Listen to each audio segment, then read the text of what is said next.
Wasabi wallet, unfairly private. What's up, everyone? I'm Ben with the BTC Sessions, and this is your daily session.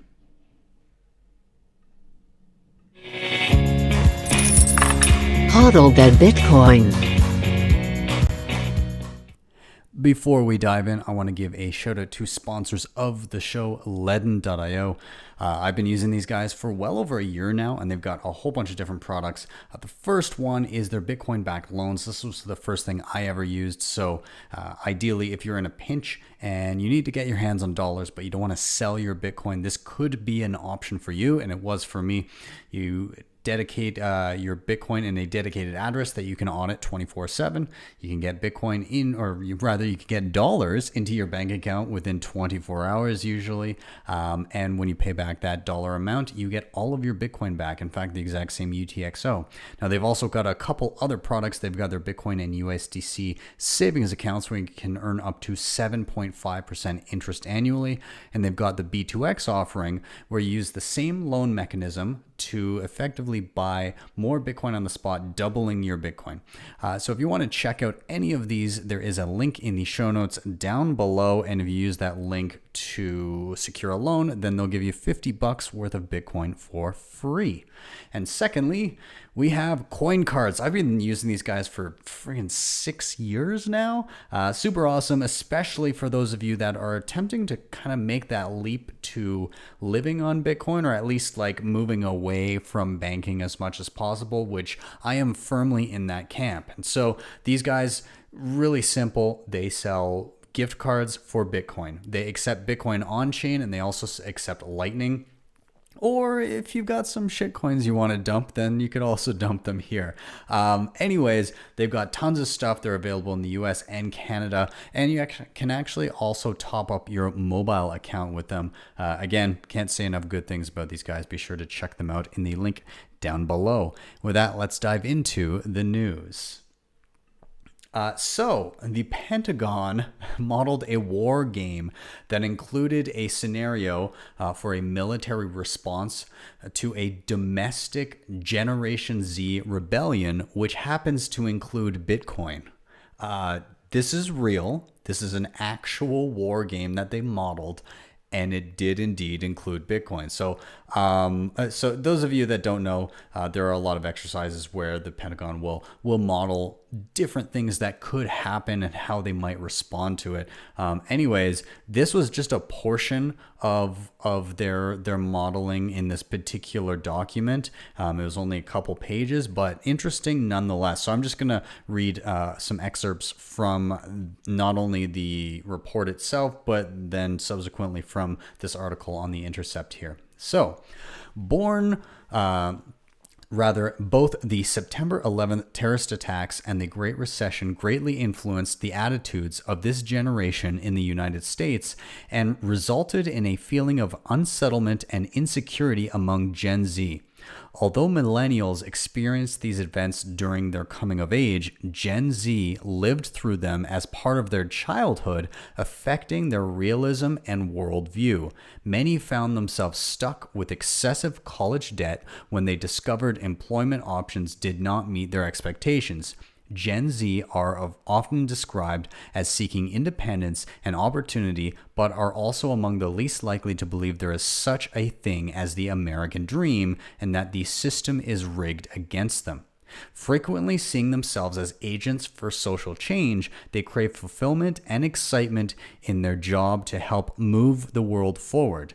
Despite the technological proficiency they possess, Gen Z actually prefer person-to-person contact as opposed to online interaction. They describe themselves as being involved in their virtual and physical communities and as having rejected excessive consumerism. And so this is jumping forward into the model. They say in early 2025, a cadre of these disaffected Zoomers launch a protest movement, beginning in parks, rallies, protests and coffee shops, first in Seattle, then New York City, Washington, D.C., Los Angeles, Las Vegas, and Austin. A group known as the Zbellion begins a global cyber campaign to expose injustice and corruption to support causes it deems beneficial. During face-to-face recruitment, would-be members of Zbellion are given instructions for going to sites on the dark web that allow them to access sophisticated malware, to siphon funds from corporations, financial institutions, and nonprofits that support the establishment. The gains are then converted to Bitcoin and distributed to worthy participants, including fellow Zbellion members who claim financial need. Zbellion leadership says the scenario assures its members that their Robin Hood-esque wealth redistribution is not only untraceable by law enforcement, but ultimately justifiable, as targets are selected based on secure polling of network delegates. Although its origins are American, by the latter 2020s, Zbellion activities are also occurring across Europe and cities throughout Africa, Asia, and the Middle East, including Nairobi, Kenya, Hanoi, Vietnam, and Amman, Jordan. So very, very interesting. I recommend you go over and you check out this article on The Intercept, but I'm not sure what to think about this. It's very interesting that the Pentagon would be thinking so deeply about Bitcoin as to model it in a war game for a domestic rebellion. Pretty unbelievable that we've gone from people laughing it out of the room or paying no attention to it to seeing it as an element in a credible threat to the continued success of the United States. And I mean, in a way, yes, I mean, you can use technology in all forms for lots of different things. You can use the internet for good or for bad. You can use US dollars for good and for bad. I think the inherent fairness in how Bitcoin functions does take power away from the state.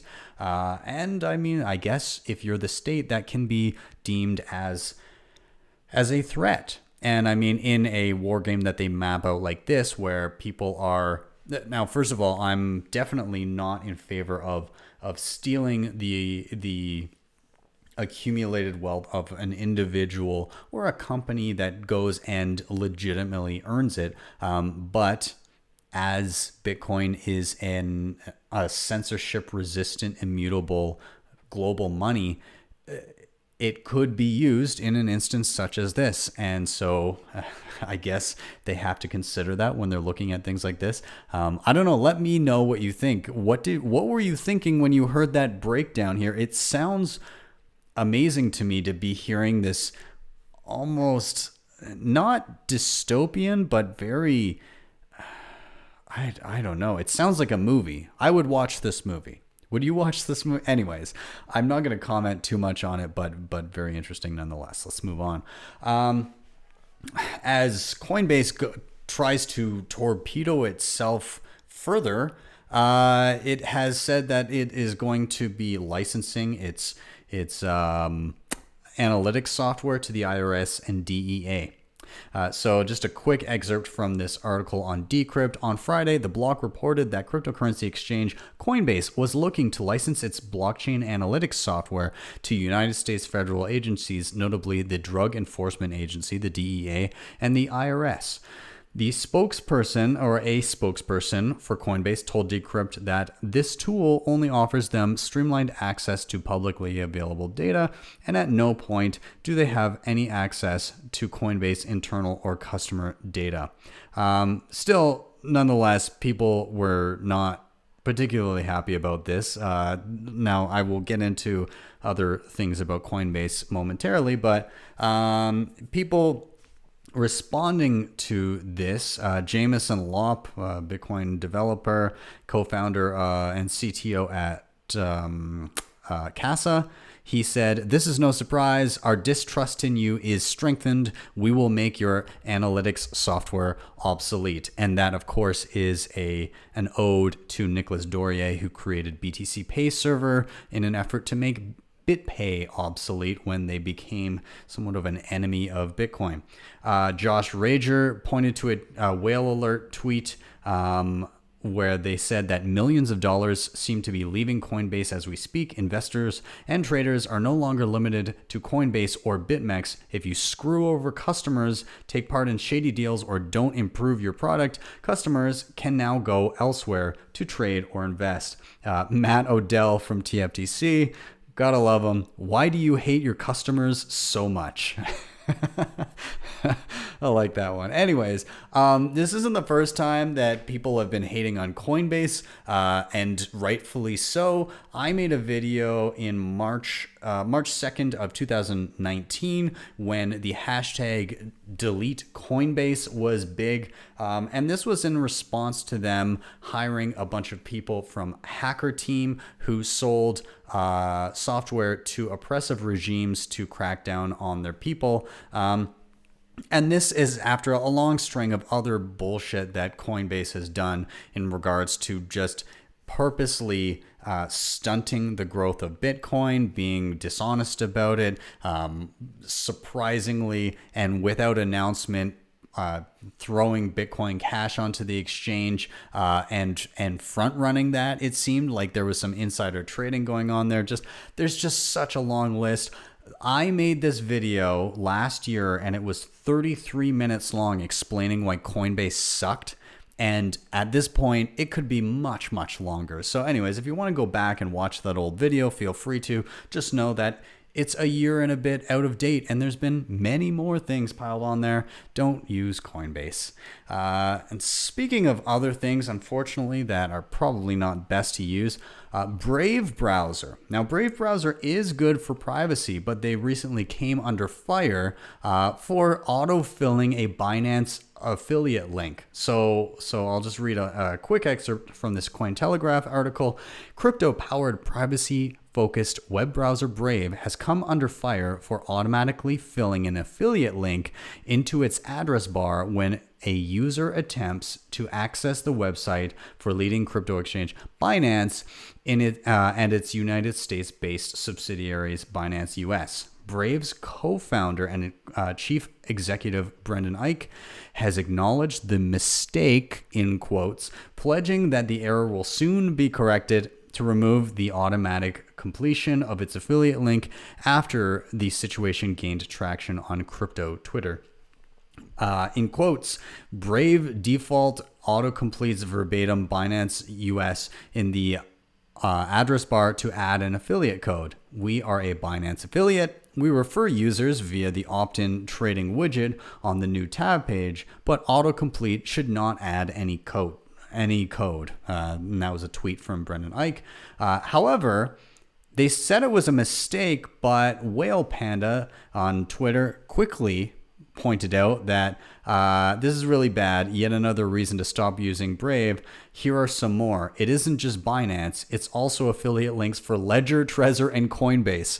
So Brendan Eich is full of shit. It wasn't an accident. It was definitely filling that for everything. And there's no way. There's definitely no way this was an accident. They were trying to get some quick affill cash for anybody using their browser, which seems predatory. Not that it hurts the individuals doing it, but it's just, be upfront about it. Like I tell you guys, if utilizing a sponsor of the show helps the show, I just say that. If you don't want to use it, don't fucking use it. You can go to the website separately, but to sneak it in there is kind of, I don't know. Anyways, I'm going to move on from there. Solid issue of the Bent today over at tftc.io. Marty outdoes himself yet again. Marty Bent. He's been reading some Mises, some human action. So Mises, Ludwig von Mises' Human Action. If you haven't read it, do check it out. But he gets into some thoughts about the misnomer of owing money to ourselves. A lot of people will refer to that when they talk about the national debt. Well, we owe it to ourselves, so it doesn't really matter. So he gets into that a little bit. I'll just read a little quote from from this issue of the Bent today. He says, the U.S. economy is quickly turning into a banana republic completely dependent on the Federal Reserve intervening in markets. Their intervention has gone to the point where they are the only game in town. Actual value creation and productivity from businesses does not matter anymore. The only thing that matters is whether or not the Fed is printing money, i.e. inciting the creation of public debt via treasury issuance, and how much of it. Value now flows from the ether of the Fed's servers to the stock market. The structural stability and cash flows of the companies that make up the stock market matter very little in this type of environment. And then there was a tweet from Quoth the Raven, QTR Research on Twitter, that said the Fed is doing such a great job of distorting markets. It has totally priced out both Warren Buffett and Stanley Druckenmiller. These guys used to rely on value to invest. There can be no value when the Fed provides a never-ending bid. The Fed literally just ended value investing. Marty Bent goes on to say, be careful out there. There are many men out there who will parrot the debt is money we owe ourselves without acknowledging that the we isn't a static entity, but a collection of individuals at different points in their lives with different income levels, education levels, balance sheets, time preferences, and personal beliefs. Thinking that all the individuals that make up the mythical we align perfectly in all these areas is legitimately stupid and arguably malicious. Well said, Marty. If you want to check out this article, I will, of course, as always, link to it down below. Just a couple more things here. New article over on the Bitsy Academy. Very stoked to be working with the guys over at Verify, at VerifyBTC on Twitter with this. And they pumped out a solid one. So what is a BIP? A BIP is a Bitcoin improvement proposal, and this article gets into what the BIP process is, how somebody can create a BIP and put it forth in order to improve Bitcoin and have it considered to be made part of the protocol and kind of how that works. And it goes through not only that, but what is BIP 119 and what does it achieve? I'm going to read a little excerpt here. It does get a little technical, but I encourage you to take a look, and even if some of it goes over your head, the more you read stuff like this, the more you'll start to absorb and have those little aha moments. So if this seems like Greek to you, I apologize. But again, I encourage you to do more reading in this kind of stuff. So this BIP was put together by Jeremy Rubin. It was published on the 1st of June. Okay, it proposes a new opcode called op check template verify. So an opcode is short for operation code, and these operations are what you can do with a public key script or signature script permitted by the Bitcoin script language. So moving on, Jeremy wanted to make it simpler and safer to develop smart contracts at the protocol layer of Bitcoin. Currently, there are numerous so-called covenants, which are restrictions that a Bitcoin sender can apply to a UTXO or some unspent Bitcoin and unspent transaction output, so that it only gets spent in a certain pre-established, if certain pre-established requirements are respected. So you can put conditions on Bitcoin that need to be met before it can be spent. So one of these covenants or conditions is called lock time. It gives users the ability to specify how many blocks before a certain UTXO can be spent. It can be used in various use cases like higher operational security, as it is impossible to spend a UTXO that is time locked. Now, the new proposed opcode, it renders all existing covenants, all different types of restrictions that you can set on Bitcoin spending, into a single template. This decreases security vulnerabilities that could be exploited if they were to all be used separately. When constructing a transaction with that opcode, it is possible to verify that a certain UTXO was conditioned to result in the set of a new UTXO by matching its resulting hash to the pre-image of the transaction. I know this is getting deep here. Anyways, you can subsequently link multiple transactions of that type together with conditional rules in a tree-like manner.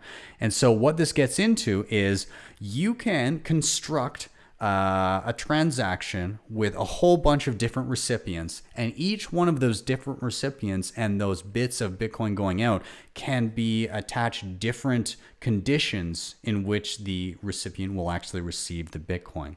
So you can take a lot of complicated, complex things and put it all together into a single constructed transaction. And this can be used for things like scaling. So if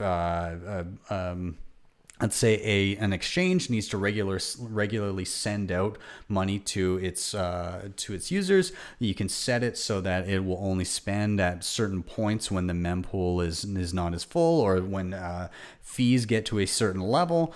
You can set up vaults, embedding pre-existing spending conditions with transactions with multiple signers. And then it also helps that you can actually have some of these individual spends when you have a ton of different UTXOs going out at the same time, that some of them can obviously be creating Lightning Network channels as well, just individual UTXOs in a batch transaction. So there's a lot in there. Again, I know some of this might sound a little bit Greek to everybody, but do go read the article. Interesting nonetheless. And if it's just goes totally over your head, at least you tried. Anyways, one last article I wanted to point you to today. I'm still actually kind of parsing through this myself. Jameson Lopp, we just mentioned him earlier. He had a good clap back to Brave earlier. But anyways, he published in the Casa blog the do's and don'ts of Bitcoin key management. So he goes into detail about how to protect yourself. He talks about not getting phished. He talks about not installing malware. He talks about technical weaknesses through various means. There's a really good video from Andreas there. He's talking about splitting up your seed phrase and why that's actually a bad idea and doesn't help your security. A whole bunch of great stuff, avoiding getting scammed, just not getting hacked, a lot of different things in here. And it's just like a treasure trove of little tidbits about how to be more secure in your Bitcoin dealings. So I do encourage you to check it out. With that, I'm going to wrap up, you guys. Thank you so much for watching and or listening. If you are here on YouTube, do hit like, subscribe, and share. But also check out the other platforms that I'm on. I'm trying to migrate people to all over the place. So if I get shut down on YouTube, that's not that painful. So I'm on Facebook Live. I stream live to Twitter. I'm on DLive. I'm on Twitch. Bunch of places. I'm also audio only on Apple Podcasts and Spotify and Google. Pretty much anywhere that you consume podcasts. Now, if you want to help out the show in another way, you can hit up the sponsors down below. Those were LEDN and Coincards. Or if you're not already using a hardware wallet, you can use my link down below, which, surprise, surprise, is an affiliate link, and I'm disclosing it to you. You see how this works? Anyways, if you click that link and you opt to pick up a ledger, which I myself use, I use the X and the S depending on use cases, but they're both excellent. And again, if you're not on a hardware wallet yet, you should do that, because it can get out of hand where you're looking at the money sitting on your phone and you're like, ah, crap, that's kind of scary to carry around all day. Anyways, Ledger, excellent. There's a link down below, and they've got some deals where you can get like packs of them, and it's just everything. And besides that, if you really loved what you saw, you can always drop me a Lightning Network tip at my tippin.me page. That is tippin.me/@ BTC sessions. And with that, I am out. Have yourselves a wonderful rest of the day, a wonderful evening, and I will see you next time for your daily session.